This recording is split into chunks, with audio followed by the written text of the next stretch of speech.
speaker, Steve Hendricks of Hanoverton. Steve is a co-owner and a tour guide with the History, Haunts, and Legends Tours of Hanoverton. He also personally is a Civil War historian specializing in local and Gettysburg battles. So help me welcome Steve to take us through some history, haunts, and legends of Hanoverton. So I'll go ahead and turn it over to Steve.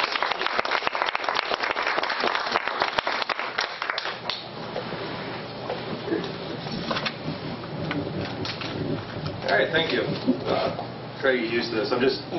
Most of the time I'm yelling at big crowds, so try to get used to this microphone thing. So I wasn't aware quite how, to the extent you guys were doing your ghost tours. I think that's great that there's other places in the area other than Hanoverton that have kind of gotten into that. So just give you a brief background and then we'll get into some stories. History, Haunts, and Legends Tours originated, we started in 2005. It was originally something as a fundraiser for a festival we had in town that is no longer there. But years went by, it kind of just, people started losing interest in it that were doing the tours, some of our guides.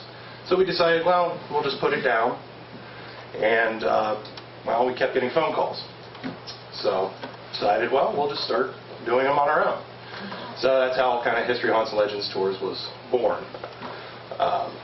We've, as I said, since 2005, we've done these about every Saturday night, or at least every other Saturday night, through June through August, and then also October. We do every Saturday night, we do a ghost walk.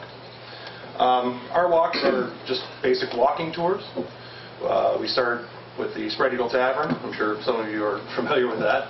And we go through the old section of the town and in the cemetery, which, it's fun to get people into the cemetery. A lot of people are a little hesitant about that, but they seem to have a good time. I think most people scare themselves more than anything actually happens. They're always convinced that there's something out there getting them in the dark. Okay. So we started the tours kind of with just a handful of stories that we had from in town. Things, we grew up, people we knew, telling stories about old houses they had lived in, where they, different places they used to go as kids, and some of the stories they'd heard been passed down to them. So that was kind of our starting point.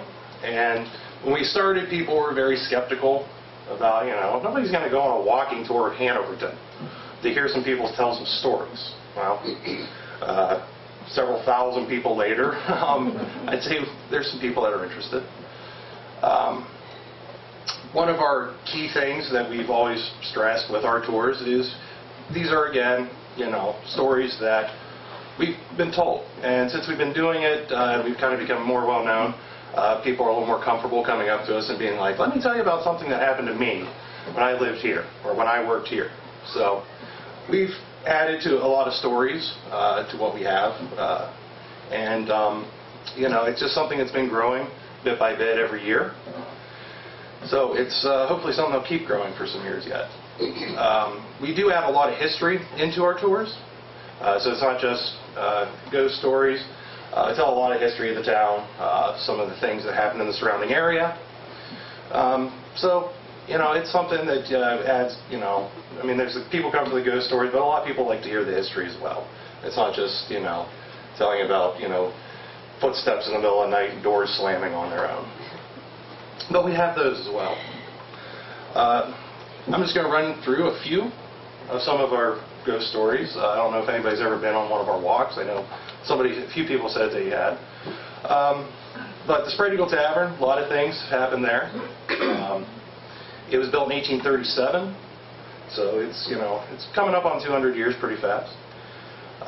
And it was originally opened as a tavern house by a man named William Rhodes. When it opened, it was one of the only federal-style buildings, tavern house buildings, this side of the Appalachian Mountains. And it was opened as the Spread Eagle Tavern. It's vastly different today inside than it was in the 1800s. The second floor of the building, which is now bedrooms and that you can rent, and then also a dining room, was completely open. There was used as a ballroom for different events. There was a Masonic order. One of the Masonic temples was founded there in the 1800s. And it's the only place we can verify that the only president that's actually been to the tavern was Abraham Lincoln. And this was before he was a congressman, or before he was president, when he was a congressman. And we spent a lot of years trying. It had been a legend, but it's nothing we could verify. And finally, we had a gentleman who gave us, donated some journals to the Historical Society in Hanoverton. And in one of the journals, these were family journals dating back to the early 1800s when the family came to the town. In one of the journals, we found a glove, a playbill, and some writing. And the lady said, "I'll never wash this glove again because I danced with Abraham Lincoln at the Spread Eagle Tavern and a ball held in his honor after his speech." So he was there. We have the handbill now from the event, so we can say he actually was there and not just rumored to have been there. But as far as we know, he's the only president that's actually been there. No ghost stories about him, though. It seems that a lot of people bring up Lincoln and there's instantly some sort of ghost story. Don't have any ghost stories about him. But the current owners of the tavern bought it in the late 1980s, spent several years completely renovating it, tore it down basically to the frame, reinforced everything, rebuilt it brick by brick. The brick that they used as much of the original material as they possibly could.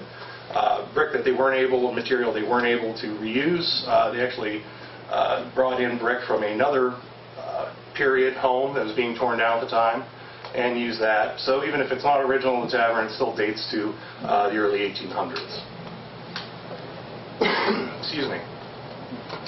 And over the years, a lot of the staff have had certain strange things happen to them in the tavern.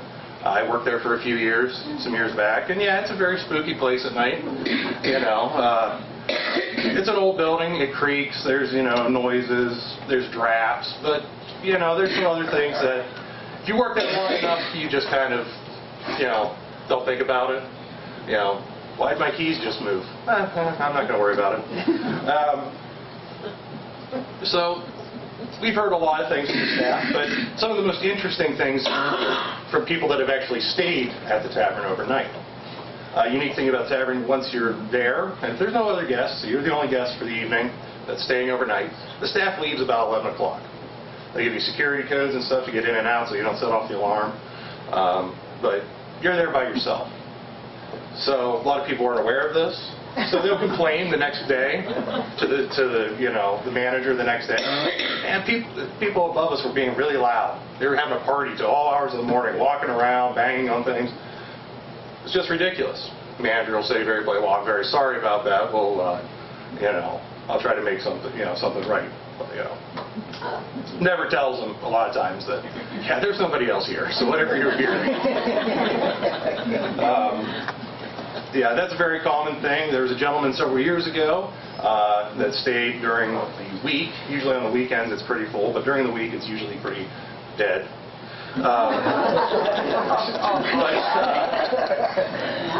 A gentleman stayed overnight by himself, and staff came in the next morning and found him sleeping in his car.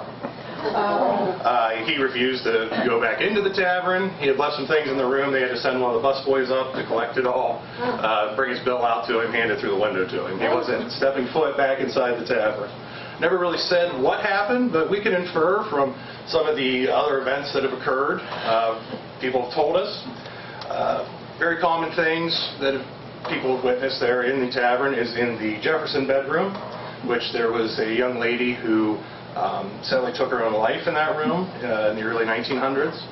Her name was Olivina. She's considered to be one of the resident ghosts. There's about 3 of them that people kind of, you know, think they know who they are. But she's one of them. And staying in the Jefferson room, people go in, bringing their bags in, and get in the room, turn the lights on, and there's the impression of somebody lying on the bed. Other things, blankets being pulled off of people in the middle of the night. She has a weird thing with turning faucets on. Staff has said some of the housekeepers have gone up there in the mornings and all the faucets are on in the upstairs. Why she likes doing it, I don't know. She just likes it. She messes with the housekeepers a lot as well. They'll get done, you know, cleaning the room, go out in the hallway to get some supplies or something. Maybe you're out there 10, 15 seconds, turn around, go back in, and she's tossed everything off the bed. They've had a hard time keeping housekeepers in the past. Can't imagine why.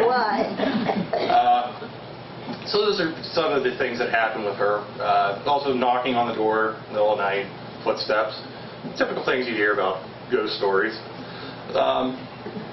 So she's one of the spirits there that we believe to be there in the Spread Eagle Tavern. The other spirit is that of a little girl. There's a separate building that's now part of the tavern, but originally it was a separate home. And it dates to 1822, so it actually predates the tavern. And it was the home of the Justice of the Peace for the town. And he had his office downstairs, lived upstairs with his family. And we do know from records that he had a young daughter that passed away during an outbreak of scarlet fever that kind of swept through the town just after the Civil War. And she's been seen. People have seen her. One of the former managers was there. It was his first busy day. I believe it was Easter. And it was his first busy day at the tavern. He'd only been there for maybe 2 weeks prior. So he was running around trying, losing his mind. Easter is one of the days at the tavern that, there's about 600 people that come through throughout the day in about a 5-6 hour period. So for a place that only seats almost 100, that's pretty busy. It gets pretty busy there. So he was running around trying to keep things in order, trying not to lose his mind. And as he was going up the stairs, you come out of the kitchen, there's a set of stairs right there in the old house that wasn't part of the original tavern. As he was going up the stairs, at the top stairs, he saw a girl in a little dress, in a blue nightgown dress. Kind of started looking around, grabbed one of the servers that was coming out of the kitchen. She had been there about 14 years, so she knew kind of the ins and outs of things. Went over to her and goes, "Did you see that little girl running around at the top of the stairs? Whose family is she from? Get her over there. It's not safe for her to be quiet." Server goes, "What was she wearing?" "Well, she's wearing like a blue nightgown, blue dress." She goes, "Oh, don't worry about it." And just kept on going. He kind of, what? But got busy, kind of went out of his mind. Later that day, as everything was winding down, he went over to the server and said, "What do you mean, don't worry about it with that little girl? Did somebody already?" She goes, "No, she's dead." And he decided right then and there that, yeah, he was going to stay at the tavern, but he was going to make sure there was always going to be somebody else there when he was there. And it was to the point that he called whoever was still at the tavern and go, "Hey, lock up, I'm almost home." And it's other people, some of the former chefs, cooks and things have seen all kinds of strange things. And they don't really talk about it a whole lot. It just comes with the territory. But usually it's the newest person that's working there that gets to lock up. They leave them there to take care of whatever at night. So that's just some of the stories about the Spread Eagle. Another quick one would be there's 2 pianos, one in the cellar basement, and then one also a display one in a loft in the first dining room. And I was in there one evening, and this is something I actually heard myself, and I didn't investigate. It's still to this day given somebody pulling a trick on me, but you know what, it creeped me out, so whatever. I was standing there talking to one of the managers, and as far as I know, we were the only 2 people in the building, and started hearing somebody hitting the keys on the piano downstairs in the cellar. Okay. Well, that stopped, and then the one in the dining room started. At that point, I was like, all right, I'll see you tomorrow. That was that. I may do the ghost walks, but that doesn't mean I particularly want to put myself in the position to see or experience any of these things very often. So those are just, some of the things with the Spread Eagle. We also have another building in town called the Robertson Home. It was built by Dr. James Robertson. It's the oldest standing home in Hanoverton. It was built in 1817, so it's about a little over 200 years old now. And as I said, he was a physician. He was the only physician in Hanoverton at the time. And he had a kind of unique request when the home was built, and that he wanted a room on the top floor that couldn't be accessed from the inside of the home. Anybody take a guess why a doctor would want that?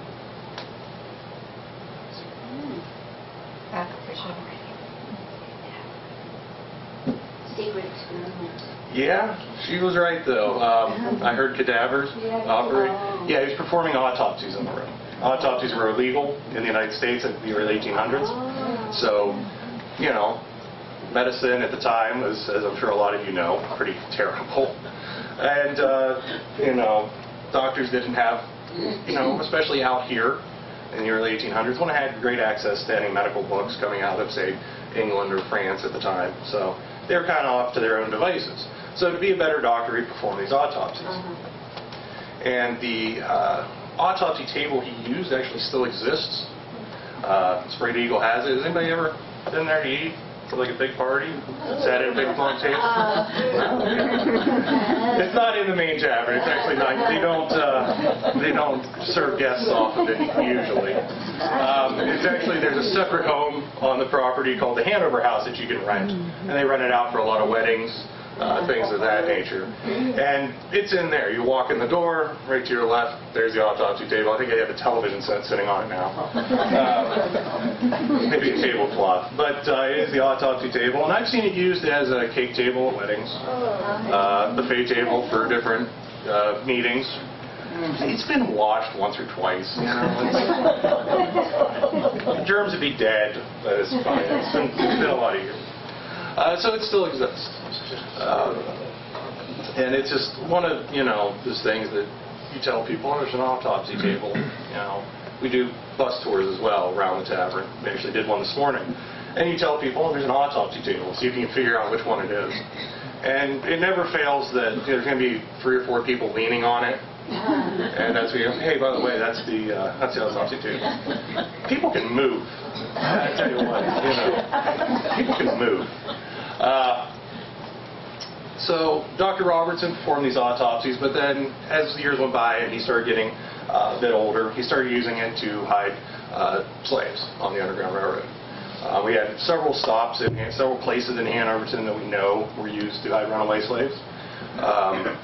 Dr. Robertson's being one in a secret room. The other one being a smokehouse at a home down Plymouth Street. They actually had a false floor in the smokehouse, lifted up. They'd lay down put the floorboards down, start smoking meat. All the heat and smoke was rising. They were perfectly fine under the floorboards, but if somebody went in there to look, you know, they're not going to think anybody's alive. There was also a tunnel that ran under the street between 2 homes. It was originally built as a shared, like, cold storage area. The 2 families were related, and they also used that to hide runaway slaves. And the tunnel still existed until, I mean, you can still see where it was. It's been completely filled in now. Mostly due to the fact that the town was a little worried about, with, you know, a lot of automobiles coming into the town. They're a little bit worried that one was going to, like, collapse through the road because somebody dug a tunnel under it. So, you know, those are just kind of some unique things, a little gruesome, that in Hanoverton. We've had, you know, a lot of people tell us stories that have gone on the tours. They take all kinds of photographs, which I'll tell you is not overly fun when it's pitch black out and you start getting all these flashes in your face. You know, so you kind of got to feel along, you know, the route as you're going. Excuse me. But a lot of people take pictures. They get, you know, a lot of people get excited, like, oh, look at this, I got something right here. Yeah, that's your thumb. But, all right, if you want to believe that you got something, hey, more power to you. But yeah, people do. They work themselves up to the point that they are just terrified. They scare themselves, you know, of everything. You know, they'll turn around and, you know, they'll bump into a bush or something in the cemetery, and they're convinced that something reached out and tried to grab them. We've had people that have refused to go to the cemetery. They just work themselves. It's usually, it actually ends up usually being teenagers. They've worked themselves up, you know, they're in a little group or something, and they work themselves up into such a, you know, frenzy that there's going to be something out there to get them, that they just, no, I'm not going up. You know, I'll wait down here. So it's kind of fun to see, you know, people get scared like that at times. But for the most part, we've never had any real major things happen. Of course, these are, sadly, we have to tell people before each tour that these are legends and ghost stories that were told to us that have been passed down. I don't have verification of every exact event that happened as it occurred, a recording signed by a witness and notarized. They're stories. They're for fun. It's not something you got to take super seriously. But people do. So we got to tell people, hey, this is for fun. Calm down. But we've had different paranormal groups and stuff come on our walks, or do different things, investigations in the area, and they pretty much all say the same thing. Yeah, hey, weird stuff that happens. It's haunted. All right, we'll believe you. But most of the stories that people tell us happen in the cemetery. Usually because that's about the point where it's dark and we're, getting into the middle of the tour. Because about half of it is the street, town, and about the other half is spent in the cemetery. And as I said, people just work themselves up, getting up there, so they're scared of everything.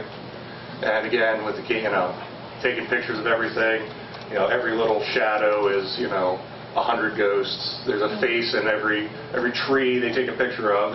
There's faces in it looking at them. But a lot of the stories that are kind of strange that we can't explain rationally have happened in the cemetery. One of the first ones we encountered and experienced was there 3 separate occasions. 3 different ladies all saw the exact same thing. We hadn't told the story to any of them. They had no idea about it, but they described the exact same thing. And that is there's a rhododendron bush near one of the graves in the cemetery when you first go up into it. And all 3 saw a lady with a high-collared dress, turn of the centuries, late 1800s, early 1900s style dress, that was peach holding a peach parasol. Described her exactly the same all 3 times. Yeah, I don't have an answer for that one, but it's just one of those things that we can't explain. Other things we can't really explain are people have gotten recordings. They've had their recorders out, voice recorders and things, and have gotten responses to questions they ask. Can't explain that. We know there was nobody else right around them at the time. The voices, weren't carrying over onto the recorder from other people. They just, and they're too specific. They respond to some sort of question directly. So that's something that has occurred in the cemetery. And also it's where we've gotten a lot of pictures that aren't people's thumbs. We've got a lot of pictures in the cemetery from different people of things we really can't explain. One common thing people taking pictures of is of a person, the outline of a person. It's just completely black, but just in the outline of a person. And it's, all over the place. We've had pictures of it taken all over the place in the cemetery. But it's all pretty much looks the same every time. There's no change to it. It's just in a different location, either further away or closer than it was in a previous picture. That's something we really can't explain. And another thing that happens in the cemetery we can't explain, is electronics. They just tend to die for no reason. They just stop working. People come to the cemetery, they have their phone fully charged, get to the cemetery, and it's just completely drains. Battery just drains from 90% or whatever to just gone, dead in a matter of seconds. And it happens with the digital cameras people will bring, put fresh batteries in it, go to the cemetery, get a few pictures, and then it just stops working. And all these things occur right around in the same area in the cemetery, but once we're out of the cemetery, heading back towards the tavern, we pass the old schoolhouse in Hanoverton, and their stuff starts working again. No explanation for it. So with some people, I know they kind of really start freaking out. Their cell phone's dead. They got to have their cell phone. But yeah, it's just one of those things we've never been able to explain, but that happens frequently. We like to say, the guy, other guys, myself, we all like to say the same thing. Don't necessarily have to, believe in ghosts to believe that there's something out there. We have a lot of people that come on the walks that they don't believe in ghosts, which is fine. They're just there to hear some stories, learn some history, have a good time. So, we like that. We like people coming out, because that was kind of the main thing with these ghost walks, was to really kind of get some of the history of Hanoverton out there.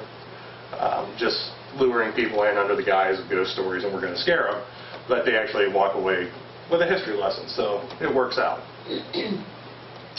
We've had a number of occasions with people that want to know more about Hanoverton, so we've expanded things to the point that we give history walks and tours now. So it's kind of just developed into its own little, really business between bus tours, ghost walks, and history walks. There's a lot of things that just the simple idea to start doing these candlelight ghost walks in a historic town have spawned. And as I said, we've had thousands of people that have gone on the walks over the years. And it's always been a very positive experience for us. And it's just nice to get some of the history out there to educate people a little bit about their own local area. That's something we run into a lot. People don't even know what's happening in the town they grew up in, or the town that they've been to 100 times. So it's something to connect with people, get them to enjoy history. Plus, it's a lot of fun scaring people. So, so I open it up. Does anybody have any questions? Do you have any Canal-related stories? Canal-related stories? We have one.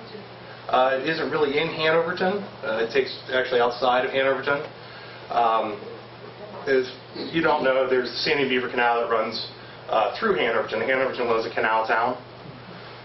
It now has a population of about 300, but at the height of the canal there's about 2,400 residents. So it was significantly larger than it is now. And the canal was built by a labor force of anywhere from about 350 to 400, predominantly Irish immigrant workers, and it was built completely by hand. Now, if they couldn't dig something out, like a rock, they came to that, they just used a hand drill, drilled a hole in it, shoved a black powder charge in it, lit the fuse, and ran. It was not very it wasn't very safe for the workers. And we do know there was one gentleman who, at least of one, that right in the stretch near Hanoverton, apparently didn't run fast enough.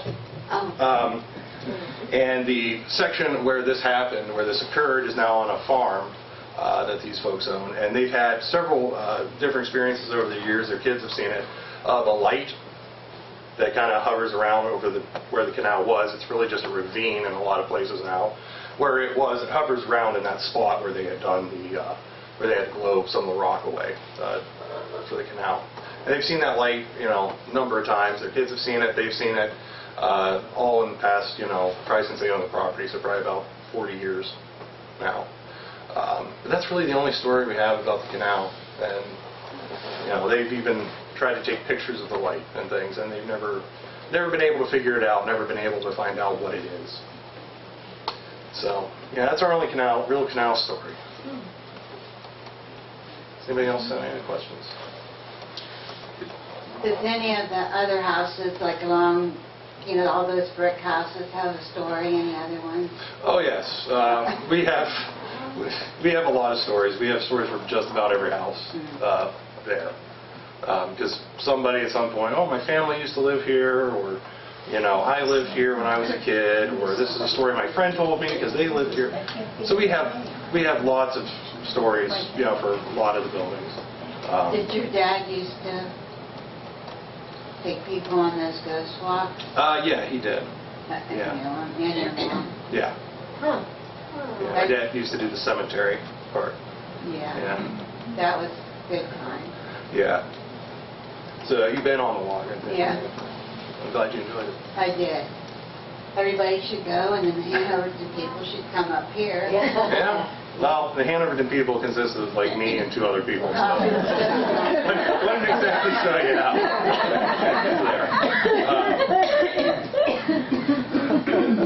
Really, that's small now. Well, to do the ghost walk, yeah. And as far as the Historical Society goes, I don't think you'd get anybody up here anyway. They wouldn't want to come. As long as it's not their, they do their meetings, and that's it. Where do they hold their meetings? Right now, I have no idea. Oh. Spread Eagle. Probably. The bar, the Spread Eagle. Oh. The silver dollar's gone. Yeah. So, let me get this gentleman. Yeah, what year was Hanoverton established then? 1813. 13. 1814. Okay. I wanted to say that I got to stay in the Hanoverton Tavern in Mr. Lincoln's bedroom. You know how everybody says at the White House they want to stay in the Lincoln bedroom? I did at the Hanoverton. And it was very nice. I didn't hear any strange noises. I really had a wonderful dinner and a good breakfast. But one thing I'll say that is a little tricky.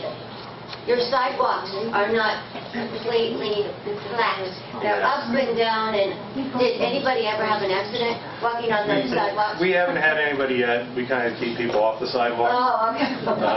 We just walk them down the middle of the road. It's so much safer. Oh, okay. Okay, good to know. Thank you. Now, you said you have a ghost tour this weekend? Yeah. We have every Saturday. It's a walking? It's a walking tour, yeah. And you go to the Spread Eagle and all that?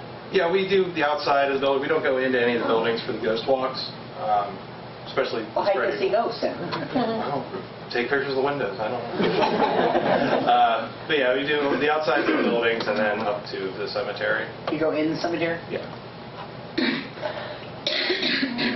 You mentioned the area in the cemetery where a lot of electronic sites. There's significance to that area. Is there significance? Yes. There's a lot of things that have happened there. A lot of stories. I don't know. I don't think there's any significance so far as there was something specific that happened there, or there's somebody specific buried there. I mean, that could be one thing, but that's something we aren't really 100% sure of why it just seems to occur in that area. Where is the cemetery down there? It's all the way across town from the Spread Eagle, so it's about half a mile, if that. It's Going towards Carrollton or no?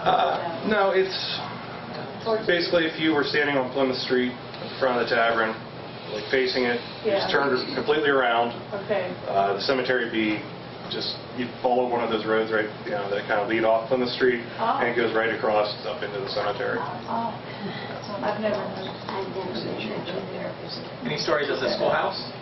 The schoolhouse, yeah, there's we have had one really reoccurring thing, and that was that people have seen and got pictures of a young boy with kind of brown hair, about 13, 14 years old, wearing older style clothing, and they've gotten the same picture, people describing the same way. It was actually several years ago now. I was talking to two ladies at the schoolhouse. We were doing like a special cemetery tour, and I had my back to one of the windows. I was talking to them, and as I'm talking to them, they kind of kept, looking behind me. I finished what I was saying. I was like, okay, I know I'm boring, but come on. You asked me the question.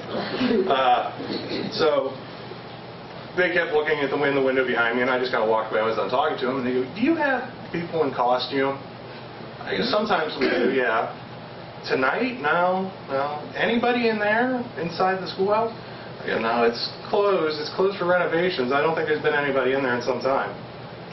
Well, let me tell you, we saw a little boy standing behind you in the window. I was like, you know what? You didn't really need to tell me he was standing behind you. I didn't need to know that. But yeah, that's been seen before as well. There's a few things with it. People, when we first started the tours, people told us that lived right around it.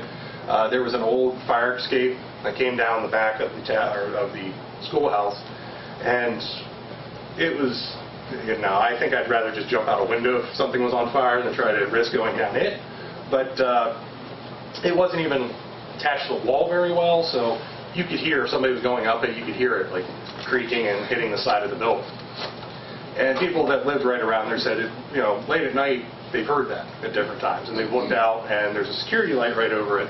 There's nobody there. It's moving. There's no wind, no nothing, but it's moving. And it sounded like somebody was walking up and down. So, yeah. One of the places I try to avoid. Any other questions? What time is the Saturday? 7:15. Meet at the Spread Eagle. What got you interested in doing the tours? Well, I've always been interested in history. I started doing Civil War reenacting when I was like 8. And I did that for a number of years. And I don't know, I've always been interested in history, and we we were part of the little committee for the festival that they had in town. They called it Peddler Days, and we put together the reenactment part. We bring in several units of Civil War reenactors and artillery and stuff. But we decided as a fundraiser, hey, a lot of people have been to Williamsburg, Gettysburg, or Wilmington, places, and they have candlelight walking tours. Wouldn't that be a good fundraiser for this? And we thought so. A few of us thought so. Most people thought it was stupid. But we proved them wrong, obviously, that people, wouldn't, they didn't think anybody'd show up for it. And, the first night we had 3 people show up. The first night we ever did one. And we're like, okay, maybe this was a bad idea. And then the next time we did it, there were 60 people. So, yeah. So they thought it was a good idea after that, and we just continued with it. And, just kind of snowballed into what it is today. Any other questions? All right, I want to thank you very much. Appreciate it.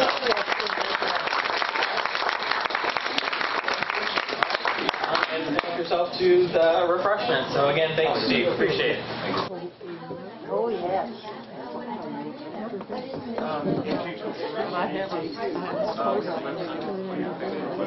Our dining room is always full. We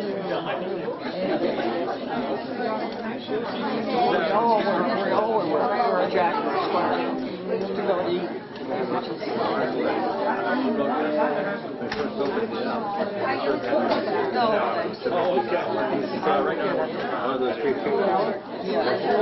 Looking at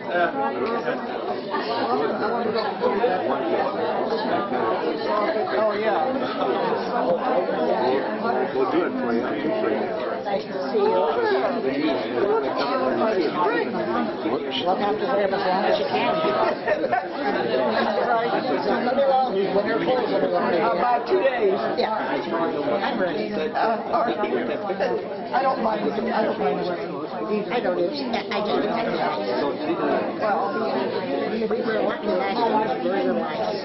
Yeah, every Saturday. It was good. Yeah. I don't mind the snow. No, I don't mind either. You asked.